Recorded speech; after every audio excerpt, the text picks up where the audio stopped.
Oh. Bakit? Bakit na naman? Ipapalit yung lapis ko. Ano? Ipapalit yung lapis ko. Nino? Teacher. Pinapalitan ng teacher mo yung lapis mo? Opo. Pinapalitan? Bakit? Ay, malaki daw. Malaki daw yung lapis mo? Di ba Mongol 2 yun? Kaya malaki yun? Opo. Kunin mo nga yung lapis mo doon. Sige po. Listen mo.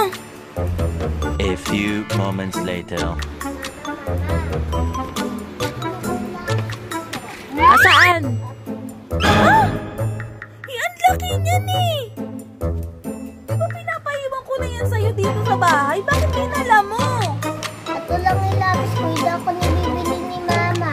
Di ka pa pinibili ng mama mo?